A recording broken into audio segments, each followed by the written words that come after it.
आदरणीय दर्शकवृन्द, आज हामीसँग हुनुहुन्छ युवा उद्यमी, कलाकार साथै शिक्षा क्षेत्रमा एमएड गरिसक्नुभएका र कृषि क्षेत्रमा लाग्नुभएका तिलक जफ्रेल। उहाँलाई हामी स्वागत गर्दछौँ। धन्यवाद। सबैलाई नमस्कार। हाल समयमा तपाईँ अहिले केमा व्यस्त हुनुहुन्छ?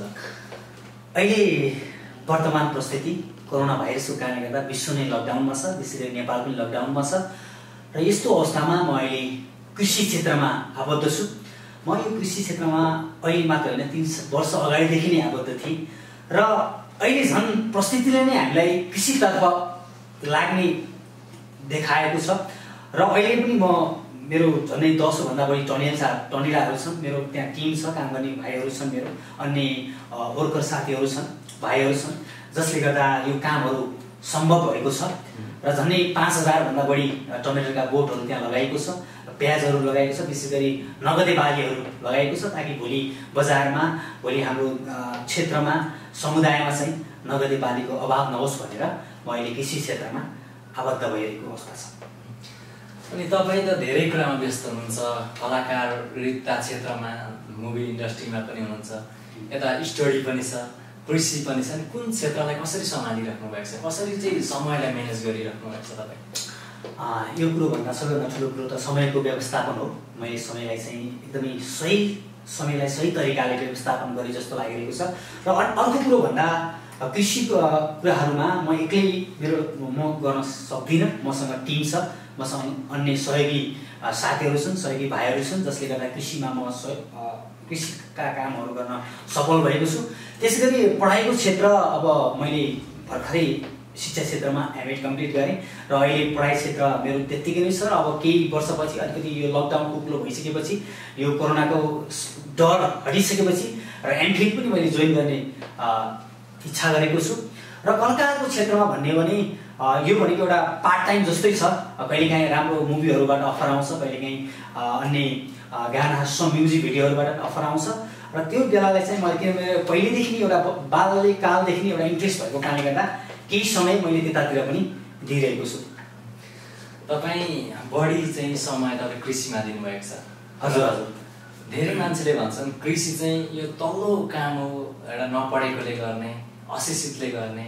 अनि यो कृषिलाई चाहिँ मानिसले अहिले त्यो अवस्थामा हेरेका छन्। तर तपाईँ त एमएड सक्नुभएको छ, तपाईँले कृषिमा लाग्नु भएको छ कि अरू केही पाउनु भएन कि तपाईँले किन कृषिमै लाग्नु भएन? एउटा कुरो के हो भने हामीले एउटा कतिपटक नेपालीहरूमा हामीमा पनि यो प्रकारको गलत मानसिकता छ। पढे लेखेको मान्छेले कृषिको काम गर्नु हुँदैन भन्ने प्रकारको हुन्छ। एकदम गलत विचार हो। झन् पढे लेखेको मान्छेले झन् यस्ता क्षेत्रतिर हात हाल्यो भने उनीहरूले सही तरिकाले सही आइडिया लगाएर यो क्षेत्रलाई असल बनाउन सक्छन् होइन। किनभने अहिले पनि हामीले देख्यौँ यदि कृषि नगर्ने हो भने भोलि हाम्रो क्षेत्रमा, हाम्रो देशमा भोकमारीका कुराहरू, अन्नबालीका अभावका कुराहरू, नगदे बालीका अभावका कुराहरू हुन सक्छन्। त्यही भएर मैले चाहिँ अब पढे लेखेका युवाहरू झन् उद्यमी बन्नुपर्छ, उद्यमशीलतामा हामीले हात हाल्नुपर्छ भन्ने जस्तो लाग्छ। त्यही भएर म आफू पनि यतातिरमा यो कृषिका क्षेत्रमा हात हालिरहेको छु र अनि युवाहरूलाई पनि जो पढेका छन् उनीहरूले झन् यो क्षेत्रमा काम गर्नुपर्छ भन्ने म उत्साह दिन चाहन्छु। त्यसै क्रममा तपाईँले कृषि त गर्नुभयो। हजुर। त्यो जब कृषि गर्न तपाईँ लगानी सुरुमा पैसा लाग्छ नि, त्यो पैसाहरू कसरी तपाईँले जुटाउनु भयो? जुन समय तपाईँ पढ्दै हुनुहुन्थ्यो, स्ट्रगल गर्दै हुनुहुन्थ्यो, त्यस परिस्थितिमा तपाईँले कसरी चाहिँ यो कृषि गर्नलाई लगानी कसरी पाउनु भयो? नेपाल सरकारले के गरेको छ र नेपाल सरकारले चाहिँ के गरेको चाहिँ तपाईँले चाहनुहुन्छ यो सम्बन्धमा? एउटा कुरो हामीलाई वास्तव भन्ने कृषिमा काम गर्दाखेरि धेरै लगानी चाहिँदैन। थोरै लगानी भए तापनि हामी धेरै काम गर्न सक्छौँ। अन्य क्षेत्रको अन्य बिजनेस गर्दाखेरि हामीलाई धेरै लगानीको खाँचो पर्छ, तर कृषि गर्दाखेरि वास्तवमा थोरै लगानी भए पनि पुग्छ। थोरै लगानी भइसकेको कारणले गर्दा हामी थोरै लगानी त हामी जताततै पनि मेन्टेन गर्न सक्छौँ। हामी झन्डै 10,000 खर्च गर्ने हो भने हामी 1 लाखको काम गर्न सक्छौँ। 1 लाख हामीसँग भयो भने अहिलेसँग 1 लाख रुपियाँ 10,000, 15-20,000 नभएको मान्छे त कमै होला। सबैसँग थोरै लगानी हुन्छ, तर यो थोरै लगानीलाई हामी त्यहाँ इन्भेस्ट गर्ने भने हामी धेरै प्रफिट त्यहाँबाट प्राप्त गर्न सक्छौँ। त्यही भएर वास्तवमा एग्रिकल्चरमा धेरै ठुलो लगानी पनि छैन। थोरै लगानी भएको कारणले गर्दा थोरै लगानीबाट पनि धेरै हामी यसको आउटकम धेरै हुने भएको कारणले गर्दा म यतातिर इन्भल्भ भएको छु। त्यही अब यता खासै त्यो धेरै ठुलो इन्भेस्टमेन्टको विषय छैन एग्रिकल्चर। अहिलेको परिस्थितिमा मानिसहरूले कृषि गरेका छन् होइन, धेरै नेपालीहरूले कृषि गर्नुभएको छ। गोट फार्महरू भयो, चिकन फार्महरू भएको होइन, ती कुराहरूमा चाहिँ अहिलेको समय यो लकडाउनको समय जुन कोरोनाले अहिले संसारभरि चाहिँ त्रासित बनाएको छ र अहिलेको परिस्थितिमा ती व्यक्तिहरूले उत्पादन गरेका कुराहरू चाहिँ कुनै पनि बिक्री भएका छैनन् होइन। ती अब मानिसहरूले लाखौँ चिकनहरू चाहिँ चिकन फार्महरू चाहिँ त्यो नष्ट भएको छ, मरेर गएका छन् होइन। अब कति तरकारी बारीहरू चाहिँ बारीमै कुहिएर गएका छन्, अहिले बिक्री भएको छैन, बाहिर निस्किन पाएको छैन। त्यो चाहिँ कसले चाहिँ अब आफैले बिहोर्नुपर्छ कि सरकारले के गर्न सक्छ त्यसको बारे? एउटा कृषकहरूलाई एउटा विडम्बनाको कुरा पनि छ, दुःखको पनि कुरा छ। नेपाल सरकारले वास्तवमा जति पनि उत्पादन हुन्छ कृषिका कुराहरूदेखि लिएर अन्य चिकनका कुराहरूदेखि लिएर अन्य अन्य कुराहरूमा यो सरकारले चाहिँ यसमा केही राहतका प्याकेजहरू ल्याइदियोस्, सरकारले चाहिँ यसको जिम्मा गरिदियोस् ताकि कृषकहरू भोलि मारमा नपरुन्, कृषकहरू भोलि एकदमै डिप्रेसनमा जाने, निराशमा जाने प्रकारको परिस्थिति पनि बाटामा भइरहेको मैले केही वर्ष अगाडि देखेको थिएँ। तर अब चाहिँ यस्तो परिस्थिति हुँदैन होला जस्तो लाग्छ मलाई। सरकारले पनि कृषिलाई एउटा पहिलो प्राथमिकता राखेको छ र हामीले हाम्रो परिसाबारीमा जे हामीले फलाएका छौँ त्यो चाहिँ सरकारले चाहिँ सही यसको सदुपयोग गर्छ, सरकारले यसलाई मार्केटसम्म ल्याउनलाई सहयोग गर्छ। र अहिले वर्तमान परिस्थिति हेर्ने हो भने कुनै पनि कुराहरू यदि हामीले दुःख गऱ्यो भने खेर जाँदैन जस्तो लाग्छ, किनभने बाहिरबाट सामानहरू अब निर्यात हुँदैन। त्यही भएर पनि अब हामीले गर्ने हो भने खेर जाँदैन, हामी अप्ठ्यारोमा पर्दैनौँ जस्तो मलाई लाग्छ।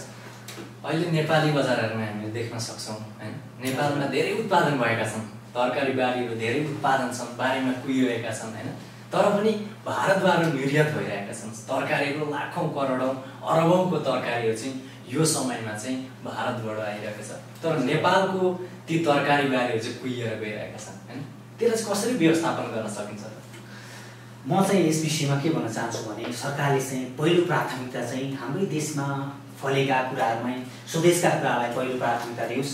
जो मार्केटसम्म पुग्न सकेका छैनन् सरकारले चाहिँ मार्केटसम्म ल्याउने व्यवस्था गरिदियोस् भन्ने म चाहन्छु, जसले गर्दा नेपाली कृषकहरू यसमा फेरि पनि उत्साहित भएर यता यो कुराहरूमा लाग्न सक्छ। हुन्छ, तपाईँ यो कृषि क्षेत्रमै बढी अहिले लागिराख्नु भएको छ, त्यसैले म प्रायः धेरै क्वेसन चाहिँ म तपाईँलाई कृषि क्षेत्रकै गरिरहेको छु। र एउटा कुरा मैले सोध्न चाहेको, अहिले परिस्थिति एकदम गम्भीर आएको छ, मानिसहरूले खान पाएको अवस्था छैन, तरकारीको भाव बढेर गएको छ होइन, धेरै मान्छेहरू चाहिँ भोकमरीमा गएका छन् र धेरै मान्छेहरू हजारौँ लाखौँ मानिसहरू चाहिँ अहिले सहर छोडेर गाउँघरतिर बसेका छन् र प्रायः मानिसहरू अहिले चाहिँ कृषिमा लाग्नु भएको छ। तर कृषि क्षेत्रमा लाग्नुहुन्छ तर आधुनिकीकरण छैन। हामीले जति लगानी गर्छौँ कहिलेकाहीँ त्यही लगानी पनि उठ्दैन। अनि तपाईँले चाहिँ कसरी चाहिँ लगानी गर्नुभएको छ र कसरी उठिरहेको छ, तपाईँले कस्तो प्रकारले आधुनिक गर्नुभएको छ कि एउटा पुरानो जमानामा गरेको जसरी तरकारी बाली लाउनु भएको छ कि कस्तो छ तपाईँकोमा? अब कस्तो हो भने यदि हामीले ट्रेडिसनल एग्रिकल्चर गर्ने हो भने पक्कै पनि हामी असफल हुन्छौँ। तर अब मैले चाहिँ अहिलेसम्म गर्दाखेरि अलिकति आधुनिकीकरण गरेर त्यो ट्रेडिसनल एग्रिकल्चरलाई हटाएर अलिकति आधुनिकीकरण गरेर मैले गरेको छु। मसँग अहिले यस काम गरेका जेटिए सम्बन्धी पढेका भाइ मसँग टेक्निसियनहरू छन्, जसले गर्दा उनीहरू अहिले चाहिँ मैले टमेटोमा डिप सिस्टम गरेको छु, जहाँसम्म अलिकति ट्रेडिसनललाई हटाएर र आधुनिकीकरणबाट मैले कृषि गरेको छु, जसले गर्दाखेरि थोरै लगानीबाट म्याक्सिमम प्रफिट हुने सम्भावना बढी हुन्छ। मैले त्यसरी गरेको छु, त्यही भएर अहिलेसम्म यो काम भइरहेको छ। झन् अहिलेको यो जल्दो परिस्थितिमा त झन् कृषिको झनै आवश्यक छ। हामीले आफैले खानलाई भए पनि अन्य समुदायको लागि भए पनि यो काम गर्नु नै पर्छ। त्यही भएर म यतातिर इन्भल्भ भइरहेको छु। यो अहिलेको जुन महामारी आएको छ कोरोना रोग होइन, यो रोगले गर्दाखेरि सबै देशहरूमा प्रभाव पारेको छ, त्रासित बनाएको छ, इकोनोमी डाउन भएको छ।